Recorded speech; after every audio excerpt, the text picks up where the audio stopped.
Guys, dito na naman kami sa sapa guys. Araw-araw dito guys kasi ang init dun sa bahay namin guys. Lalo na't wala kami kuryente kasi hindi pa kami nakapakabit ng kuryente guys. Kasi hindi pa talaga kaya ng budget namin, ang mahal eh. Kaya test muna, ito ang init talaga. Kaya dito kami naglalagi pag araw sa sapa kasi malilim nga dito. Ayan, malilim dito guys. Malilim dito, kaya dito kami hanggang hapon. Uwi kami doon ng gabi. Tapos minsan pag gabi, pupunta kami dito. Maglalambat naman yung asawa ko. Dito yan ako natutulog, ayan. Kagaya kagabi, dito ako natulog. Alauna na yata kami umuwi guys. Kahit paano malamig na sa bahay. Hindi na masyado mainit. Pag madaling araw na. Yan, dito ako na tutulog. May dala kaming banig. Mosquitero, nagdala ako kagabi. Ayan, unan. Yan yung ginagamit ng asawa ko guys, maglambat. Mamaya punta naman siya doon guys. Para may pang ulam naman kami ng tanghalian. Yan, survive lang. Tsaga-tsaga lang. Kahit papano di nabibili ng ulam. Kahit sabihin na ibang tao araw-araw ulam, di ba? Araw-araw daw ulam isda, di ba daw nagsasawa? Hindi naman kami nagsasawa guys kasi wala naman kami pambili eh. Kaya mag-test talaga kahit papaano ibiyaya pa rin ng kalikasan yun at biyaya pa rin ni God yun. Ayan, nagsaing na ako guys. Tanghalian namin. Ayan. Yan naman guys, silipad-lipad na naman yung hangin. Ay, yung apoy kasi malakas naman yung hangin dito. Ayan. Yung mga gulay namin dito guys, medyo hindi maganda yung bunga kasi mainit. Yung namin doon, yung sita, wala na, napatay na.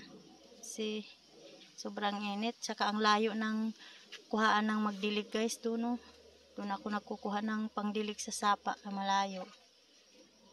Ayan. Ayan guys. Ayan yung kapaligiran namin dito habang nandito kami.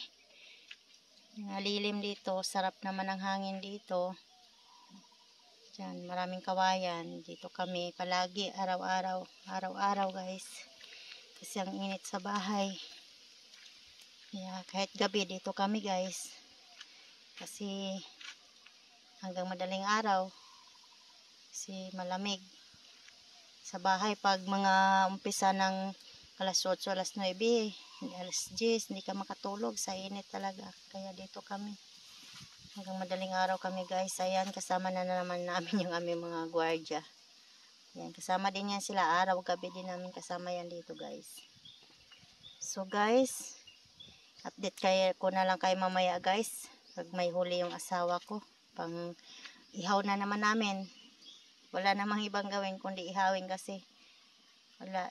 Nandun yung kung dadalhin naman namin dito magprito yung mantika namin. Kukunti na lang. Kaya siguro sunod araw magprito naman. Pero may dala akong prito guys na isda. May dala akong prito na isda guys. Andyan sa lagayan namin guys. Sa yung basket. Nandyan. Dito sa, ayan. Nandyan yung prito namin na isda. Ayan yung kanin. Pagkain ng alaga namin. So guys, hanggang dito na lang guys, no? Kasi andun naman yung asawa ko guys, so. Dala na naman niya yung lambat at maglalambat naman siya guys. Kahit papaano, makahuli ng 3 peraso. 2, okay na yun. Pang ulam guys. Pang dagdag sa ulam guys. Kasi may alaga din kaming 2 eh. Yan, bantay namin yun guys dito. Paggabi, dito kasama namin yan. Habang ako dito mag-isa natutulog, yung asawa ko naman nandun sa sapa paggabi. Na ayan, yung may upuan dun sa gitna dyan. Water lily yan guys, pinabantayan niya yan paggabi. Kasi may isda pumupunta dyan. Yun yung nilalambat niya. Kaya habang nandun siya, dito naman ako guys. Medyo malayo din yan guys, doon. Ako naman dito mag-isa. Okay lang yan, may kasama naman ako si God. Kasama naman natin araw-araw palagi siga, diba? Di tayo pababayaan sa mga taong may masamang balak sa atin. Andyan yung Panginoon na magliligtas sa atin. Yan yung mga alaga ko namin paggabi dito, yan bantayan namin guys. So guys, hanggang dito na lang guys. Update ko na lang kayo mamaya guys ha. Ayan guys, tapos na pala ako magsaing guys. Ayan, ako yung sa amin sa Bisaya, to yung mga hawbon, ang dahon ng saging para may sapin kami mamaya pagkain namin. Susunog, siya sa apoy para hindi siya mapupunit. Ayan.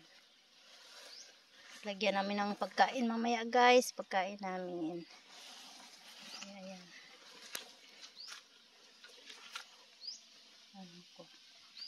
Ihawog. Ayan pa guys.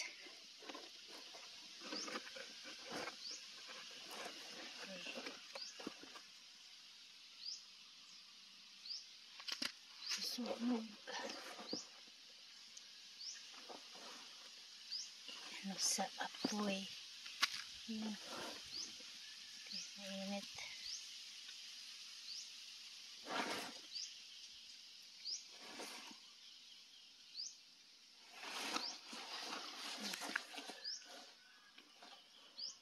Tapos na guys. Ayan, tatabi ko lang siya dito guys para mamaya gagamitin namin. Kasi habang may apoy pa, anuhin ko na yung dahon. Lalagay ko na sa apoy yung dahon para mamaya di na ako magdidingas-dingas pa uli. Ayan guys, tapos na ako magsaing. Ayan, anuhin ko pa tong isa guys. 3 dahon tong kinuha ko sayang naman. Anuhin ko muna yung isa para magamit.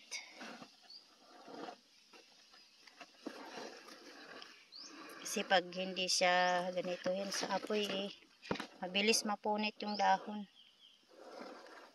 Maganda sana dito guys no.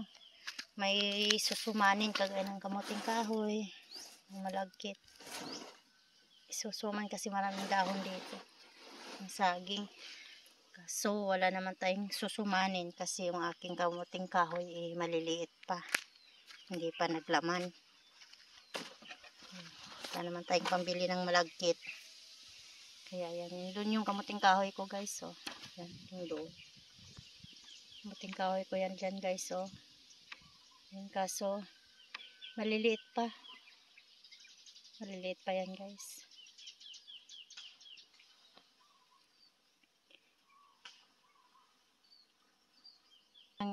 May nangingisda doon guys, Di lang kasi kami dito nangingisda guys, marami din araw-araw. Ayun. Hampas na nila yung tubig para mabulabog yung isda. Para pupunta doon sa lambat, masasabit siya. So guys, update ko na lang kayo mamaya guys kung may huli yung asawa ko kasi nandun siya guys. Saan na ba yung asawa ko? Doon sa kabila naman siya guys. Nandun siya guys, Nandun. Doon siya banda guys, yung asawa ko. Update ko na lang kayo mamaya guys kung may huli kami guys ha. Hi guys, kakain na pala kami kasi tapos na kami magluto at dito na rin yung asawa ko. Ayan yung huli niya guys, itong inihaw. Asan na yung inihaw? Ayan. Ito isa lang huli niya guys. Ito yung huli namin kahapon ng hapon. Yan, tinirito tira. At yan, binigyan kami ng biyanan ko guys ng limpo. Yan, inihaw namin guys. At yun ang paksiw na tira namin kagabi. So guys, kakain muna kami guys at magdasal muna. Sa ngalan ng mga nanganak ni Espiritu Santo. Amen. Salamat Ama sa pagkain dito sa aming harapan. I-bless nyo po ito pang magbigay ng lakas sa aming katawan. Salamat sa pagpapala at walang saong pagpaprovide ng pagkain namin araw-araw. Salamat Ama sa biyaya ng kalikasan ng pinagkaloob nyo po sa amin. Salamat sa palaging pag-iingat sa amin Ama. Amen. Kain tayo guys. Ayan. Kain na. Tanghalian na guys. Ayan. Sobrang init guys. Hi guys. Grabing init talaga. Araw-araw kami dito guys kasi mainit sa bahay. Wala kaming kuryente nga. Ayan. Dito kami guys. Ayan. Ang init ng panahon. Sobrang init. Ayan. Umuwi na yung mga naglambat guys. So kain muna tayo guys. Kain guys. Ang tanghalian. Yan. Dito kami araw-araw. Salamat God sa biyaya. So guys, mamaya uli. Bye-bye. So guys, hanggang dito na lang aking video. Sa bago pa lang sa aking channel, paki-subscribe, like, share, and comment. At paki-click na rin ang bell para bill talaga. Pasensya na kayo, Bisaya eh. Bisaya talaga ng aking diction, no? Pasensya na kayo, ganun talaga. Para updated kayo sa aking mga video, pasensya na kayo guys. Sa aking video ay malikot, hindi ganun kagandahan ang pagkakuha. Pasensya na guys, ako lang kasi nag-i-edit at hindi pa talaga hasa sa pag-i-edit guys, no? Salamat guys sa panonood. Paki-subscribe po sa mga baguhan na palang sa aking channel. Salamat po sa inyong lahat at talagang di pa ako hasa sa pagbibideo, no? Salamat sa inyong panonood pa rin.